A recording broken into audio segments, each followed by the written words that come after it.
మాజీ మంత్రివర్యులు వైఎస్ఆర్ కాంగ్రెస్ పార్టీ ముఖ్య నేత శ్రీ కాకాని గోవర్ధన్ రెడ్డి గారి అక్రమ అరెస్టును మేము తీవ్రంగా ఖండిస్తున్నాం. అక్రమ అరెస్టు అని ఎందుకు అనాల్సి వచ్చిందంటే, ఏదైతే ఈ పొదలకూరు రుస్తుం మైన్ లో ఈరోజు అక్రమ మైనింగ్ జరిగింది అని ఆరోపిస్తున్నారో, అదే మైనింగ్ లో అక్రమాలు లేవంటూ ఒక నివేదిక గతంలో ఇవ్వడం జరిగింది. ఏదైతే సభ్యుల బృందం ఉందో అందులో ముఖ్యంగా బాలాజీ నాయక్ అనే అధికారి కూడా ఉన్నారు.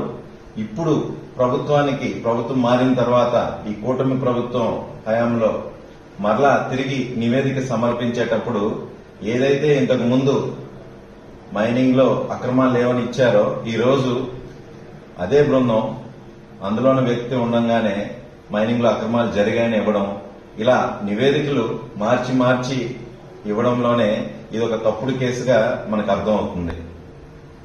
రెండవది, ఈ కేసులో A1 గా ఉన్న శ్యామ్ ప్రసాద్ రెడ్డి గారికి ముందస్తుగా బెయిల్ మంజూరు చేయడం జరిగింది. అయితే ఎలా అయినా సరే A4 గా ఉన్న గోవర్ధన్ రెడ్డి గారి మీద అక్రమ కేసు బనాయించి బయటికి రాకుండా ఉండాలి అనే ఉద్దేశంతోనే ఒక పకడ్బందీగా వ్యూహాత్మకంగా వారి మీద అక్కడ గిరిజనులను ఇబ్బంది పెట్టారు మైనింగ్ విషయంలో అని చెప్పేసి ఒక SC/ST కేసును కూడా బనాయించి ఈరోజు ఆయన అరెస్ట్ చేయడం జరిగిన విధానం చూస్తుంటే ఇదంతా ఒక ప్రీ ప్లాన్డ్ గా చేసిన ఒక అరెస్ట్ అని చెప్పేసి మనకు అర్థం అవుతుంది. ఈ రకంగా కూటమి ప్రభుత్వం ప్రజలకు ఏ సందేశం ఇవ్వాలనుకుందో అసలు అర్థం కావడం లేదు. ప్రజలు మీకు ఓట్లు వేసింది ప్రజాభివృద్ధి కోసం, రాష్ట్రాభివృద్ధి కోసం అని మరొకసారి గుర్తు చేసుకుంటున్నాను.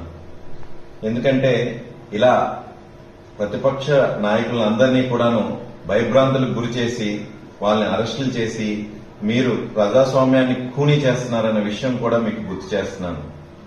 రానున్న రోజుల్లో అయినా సరే ఇలాంటివి మానుకొని నలుగురికి ఉపయోగపడేలాగా రాష్ట్రానికి, రాష్ట్ర ప్రజల భవిష్యత్తు కోసం ఆలోచన చేసి మంచి పరిపాలన అందించాల్సిందిగా ఈ సందర్భంగా కోరుకుంటూ సెలవు తీసుకుంటున్నాను.